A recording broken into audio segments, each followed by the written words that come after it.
Hi guys, it's Damaris. I wanted to share a layout that I did recently. It was probably the beginning of the week. Really happy about the outcome. So let me just let me zoom out before it falls. Here we go. This is what I did. If you follow my Instagram, you'd know what it looks like already because I shared it on there. I shared a photo. So starting with the paper, I used my Mind's Eye Follow Your Heart, the paper collection, and it already comes with this pretty design at the bottom. I just added the zigzag stamp right there, but everything else was just, exactly how it is.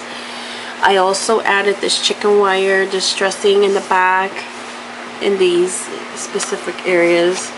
This is down here. I added this stamp swirl, and this is by, really don't quote me, but I think it's by, I'm gonna say Fancy Pants. I don't think it is. But I'm sorry that I don't have the information for you. But I guess you can use any swirl really, and I inked it up with the vintage photo distress ink. These hexagon pieces here, these are from another sheet of paper from the collection, and I just cut out specific ones that I liked, that I thought would go good with the photo, and I placed them behind the photo. And these actually, you can't see, but they're from the bottom of the sheet, like they're from the edge where they're cut off. So I made sure that they were tucked behind a photo like this one. And here also, this little pennant banner hexagon there. So for the G, what happened was I wanted it to say Baby G because that's what we used to call him when he was little.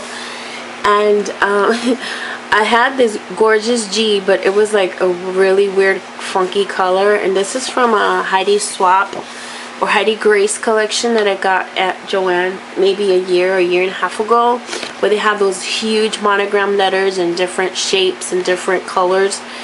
And I loved it was the perfect G, but what I ended up doing was I sprayed it with some adhesive, and then I put some Espresso Recollections flock on it in brown to kind of match everything that's going on in the background here, and also to like pop out.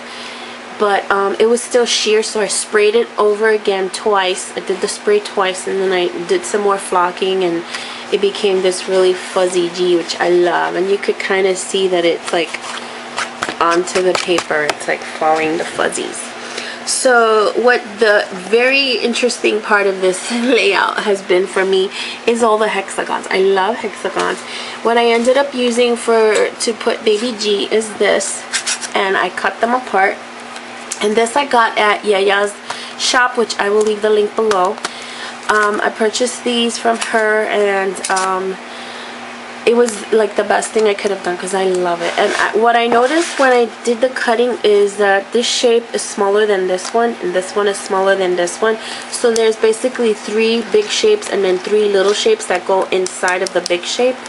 So I didn't know that at the time because I wasn't really paying attention to the sizes. So I ended up having to cut an extra piece because there were only 3 of this size. And then for the background, which is that craft cardstock, I used this border right here. And what I did was I just distressed everything with vintage photo. I added it with dimensionals, as you can see. It's very dimensional. I added it on top of each other spot that's like missing. Then I added these stamps that I purchased at Joann a while ago, and it spells out baby, and then I punched out the circles with a Stampin' Up! Punch, added pearls in between, and I also added pearls in every corner here where the hexagons are meeting. And that's it. That becomes my layout. And actually this was very quick. I might have taken an hour or 2 to do, and it's awesome. I'm loving doing these layouts, and I hope you guys are inspired to do layouts also. and I will talk to you in the next video. Bye guys.